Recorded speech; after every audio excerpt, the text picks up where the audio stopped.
दिनों से चिड़िया के घर की खिड़की टूटी हुई थी। वो हर रोज उसे मरम्मत करने की कोशिश करती, मगर हर रोज उसे टाइम ही ना मिलता था। गुड़िया और कुकू बेटा, आज मैं जल्दी घर लौट आऊंगी और फिर शाम को हम अपने घर की खिड़की की मरम्मत करेंगे। मम्मा, रात को जब ठंडी हवा चली थी तो मुझे बहुत ठंड लग रही थी। जो भी हो, आज तो मैं खिड़की की मरम्मत कर ही लूंगी। ऐसा कहते हुए मम्मा चिड़िया अपने घर से निकलती है। वो सारा दिन फिरती है और फिर बहुत कोशिश के बाद उसे दाना मिल जाता है। चिड़िया, आज ये सूखा दाना ही लेकर जा रही हो? अभी तो समय है, हम थोड़ा आगे जाते हैं और कोई फल भी ढूंढ लेते हैं। नहीं गोरी बहन, मेरे घर की खिड़की बहुत दिनों से टूटी हुई है। आज शाम को मैंने अपने घर की खिड़की मरम्मत करनी है। चिड़िया वो दाना लेकर चली जाती है। बच्चों, आप ये दाना खा लें, तब तक मैं जंगल से लकड़ियाँ ले आती हूँ और फिर हम सब मिलकर खिड़की की मरम्मत कर लेंगे। मम्मा, आपको बहुत काम करना पड़ता है। मम्मा पापा अपने बच्चों के लिए सब करते हैं। मम्मा चिड़िया जंगल से लकड़ियाँ लेने चली जाती है। एक एक करके मम्मा चिड़िया कुछ लकड़ियाँ इकट्ठी करती है और उनका गट्ठा बनाकर वापस उड़ती है। रास्ते में चिड़िया को मिट्ठू तोता मिल जाता है। चिड़िया बहन, आज रात बारिश होने वाली है और मेरे घर की छत टूटी हुई है। प्लीज ये लकड़ियाँ आप मुझे दे दे। मिट्ठू, मेरे घर की खिड़की भी कई दिनों से टूटी हुई है। सारी सारी रात बच्चों को ठंड लगती है। चिड़िया बहन, मेरे पास समय नहीं है कि मैं जंगल से लकड़ियाँ ढूंढ कर ला सकूं। मैं कल आपको लकड़ियाँ भी ला दूंगा और आपके साथ खिड़की की मरम्मत करने में भी मदद करूंगा। फिर चिड़िया अपनी लाई हुई लकड़ियाँ मिट्ठू को दे देती है। मम्मा, क्या हुआ? लकड़ियाँ नहीं मिली क्या? मिली थी बेटी, मगर रास्ते में मिट्ठू मिल गया। उसके घर की छत टूट गई थी, मैंने अपनी लकड़ियाँ उसे दे दी। रात हो जाती है और तेज बारिश शुरू हो जाती है। बारिश के साथ तेज हवा भी थी। टूटी हुई खिड़की से ठंडी हवा चिड़िया के घर में आ रही थी। बच्चे सो रहे थे। मेरे बच्चों को ठंड लग रही होगी, मैं ये कपड़ा खिड़की पर बांध देती हूँ। मम्मा चिड़िया एक कपड़ा खिड़की के आगे बांध देती है, जो थोड़ी ही देर में तेज हवा से उड़ जाता है। फिर मम्मा चिड़िया बहुत मुश्किल से अपना पुराना संदूक उठाकर खिड़की में रखती है और किसी न किसी तरह ठंडी हवा को घर से आने से रोक देती है। सारी रात ऐसे ही गुजर जाती है। बारिश रुक गई थी। मम्मा चिड़िया सारी रात जागती रही थी। वो बहुत थक गई थी और उसे तेज बुखार हो जाता है। मम्मा, आप ठीक तो हैं? बेटी, मुझे बहुत तेज बुखार है। आप घर के बाहर बैठ जाओ और किसी आते जाते पक्षी को बुलाओ, वो मुझे दवा ला देगा। फिर गुड़िया अपने घर के बाहर बैठ जाती है। मिठू अंकल, मम्मा बुला रही है। मम्मा को तेज बुखार है।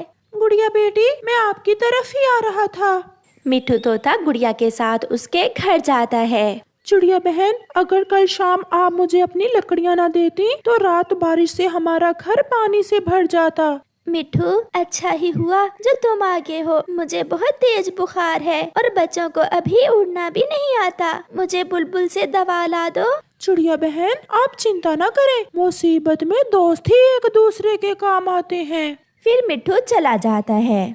हरियाली, चिड़िया को तेज बुखार है, आप बुलबुल से उसकी दवा लेकर आएं और मैं जंगल से लकड़ियाँ लेने जा रहा हूँ। लकड़ियाँ? वो क्यों मिट्ठू जी, हमारे घर की छत तो ठीक हो गई है। छत की मरम्मत करने के लिए कल चिड़िया से मैंने लकड़ियाँ ली थी और आज मुझे चिड़िया के घर की खिड़की की मरम्मत करनी है। फिर हरियाली चिड़िया की दवा लेने जाती है और मिट्ठू तोता जंगल से लकड़ियाँ लेने चला जाता है। चिड़िया बहन, आप ये दवा पी लें और मैं मिट्ठू को देखती हूँ। मगर मिट्ठू कहाँ है हरियाली? वो आपकी खिड़की की मरम्मत करने के लिए लकड़ियाँ लेने गया है। मिट्ठू भी आ जाता है। फिर हरियाली और मिट्ठू तोता दोनों मिलकर चिड़िया के घर की खिड़की की मरम्मत करते हैं। मिट्ठू कील लगाकर पक्की लकड़ियाँ लगा देता है। वो खिड़की को बहुत मजबूत कर देता है। चिड़िया बहन, आप चिंता न करें, आज शाम आपके बच्चों के लिए दाना हम ले आएंगे। जिसके आप जैसे अच्छे पड़ोसी और दोस्त हों, उसे काहे की चिंता। चिड़िया बहन, कर भला सो हो भला। ये सब देखकर बच्चे बहुत खुश थे और वो सीख रहे थे कि मुसीबत में एक दूसरे की मदद कैसे करते हैं। झूठ झूठ, हर समय झूठ। वो आलसी और नखट्टू कौवे हर समय झूठ बोलते। वो झूठ बोल बोल कर दूसरे पक्षियों से भोजन लेकर खाते। कालू, तुम घर में ही बैठो, मैं अभी अपने लिए और तुम्हारे लिए भोजन लेकर आती हूँ। मगर कहाँ से? ये मेरा काम है, मैं अभी आती हूँ। गोरी कौवी घर से निकलती है। गोरी कौवी बुलबुल के पास जाती है। बुलबुल, बुलबुल बहन, घर में कुछ भी नहीं था और मेरी माँ मुझसे मिलने आ गई है। उसे भूख लगी है, मुझे तो बहुत शर्म आ रही है। गोरी, आपकी माँ मेरी भी माँ है, आप माँ से शर्मिंदा ना हो। ये मीठे मीठे अमरूद हैं, मैं अपने बच्चों के लिए लाई थी, ये आप ले जाएं, मैं अपने बच्चों को दाना खिला दूंगी। मुझे मालूम था आप मेरी माँ के लिए कुछ खाने को जरूर दे दोगी। धन्यवाद बहन। ऐसा कहते हुए गोरी कौवी बुलबुल से मीठा अमरूद लेकर चली जाती है। गोरी, तुम बहुत तेज हो, झूठ बोलकर उस बुलबुल से मीठे अमरूद ले आई हो। मैंने झूठ ऐसे बोला जैसे सच बोल रही हूँ। और बुलबुल बेचारी बहुत दुखी हो गई। गोरी कहते हैं मुझे, गोरी। फिर दूसरे दिन कौवा और कौवी उड़ते हुए जा रहे थे। उन्हें भूख लगी हुई थी। गोरी, यहाँ आओ, यहाँ इस पेड़ के ऊपर। वो उस जहरीले फल वाले पेड़ पर बैठ जाते हैं। कालू, मगर ये फल तो बहुत जहरीला है, क्या ये खाएंगे हम? खाएंगे नहीं, नाटक करेंगे। नाटक? मैं समझी नहीं। वो देखो चिड़िया इस तरफ आ रही है। तुम झूठ मूठ से ये जहरीला फल खाने का नाटक करो।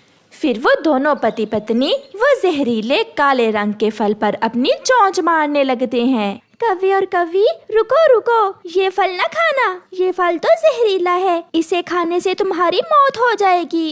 क्या करें चिड़िया, भोजन मिल नहीं रहा, भूख से मर रहे थे, इसलिए इसी फल को खाने आ गए। भूख से भी तो मरना है, इससे अच्छा है कि हम ये जहरीला फल खाकर ही मर जाएं। कम से कम मरते समय भूख तो नहीं लगी होगी। आप ऐसा ना करें, आप मेरे साथ मेरे घर चलें। नहीं, हम नहीं जाएंगे, हमें मरने दो। पति जी, चिड़िया कितने प्यार से बोल रही है, क्यों इसका दिल तोड़ रहे हो? फिर वो दोनों चिड़िया के साथ उसके घर चले जाते हैं। ये लो दाना, पेट भर के खा लो। दाना देखकर वो बहुत खुश होते हैं। वो पेट भर के दाना खा लेते हैं। अब पेट भर गया, याद रखना वो फल खाने से पक्षी उसी समय मर जाता है। चिड़िया, थोड़ा सा दाना रात के लिए भी दे दो, मुझे तो रात में 2 बार भूख लगती है।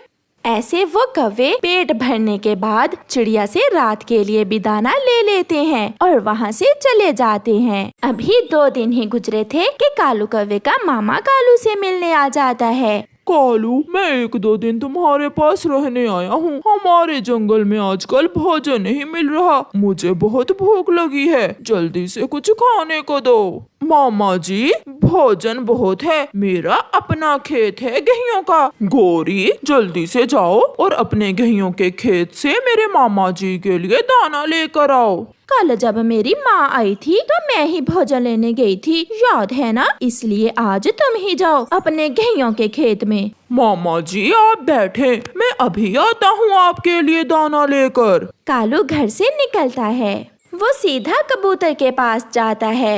यार कबूतर, मेरा मामा आ गया है और घर में कुछ भी नहीं है, प्लीज यार मुझे 2-4 दाने दे दो ताकि मेरी बेइज्जती ना हो। खुद सारा दिन सोए रहते हो और हर रोज दूसरों से भोजन मांग कर अपना पेट भरते हो। अब हम तुम्हारे मामा जी का भी पेट भरेंगे क्या?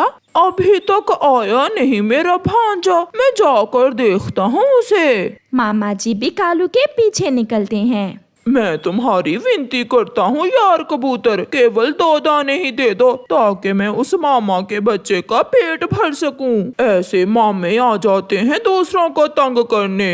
कबूतर खामोश था क्योंकि वो पीछे बैठे हुए कालू के मामा को देख रहा था। कबूतर यार, तुम बोल क्यों नहीं रहे हो? मैं वादा करता हूँ एक बार ये मामा चला जाए फिर मैं मेहनत से अपना दाना ढूंढा करूँगा। माँ खुद तो मर गई और ये अपना भाई मुझे मामा बना कर दे गई, भूखा कहीं का। शाबाश मेरे भांजे, खूब इज्जत बना रहे हो अपने मामा जी की। इससे तो अच्छा था मैं किसी अजनबी के घर चला जाता। तुम्हारे जैसा बेगैरत भांजा ऊपर वाला किसी को न दे। मामा जी कालू को ऐसे सुनाकर वहाँ से चले जाते हैं। कालू बहुत शर्मिंदा था। अब उसे एहसास हो रहा था कि उसके आलसीपन ने उसे कितना बेशर्म बना दिया था। विश्वास तो नहीं आ रहा मगर शायद अभी कालू और गोरी बदल जाएं। प्यारे दोस्तों, क्या आप बता सकते हैं कि गोरी बुलबुल से क्या लाई थी? हमें आपके कमेंट का इंतजार रहेगा। आपका धन्यवाद।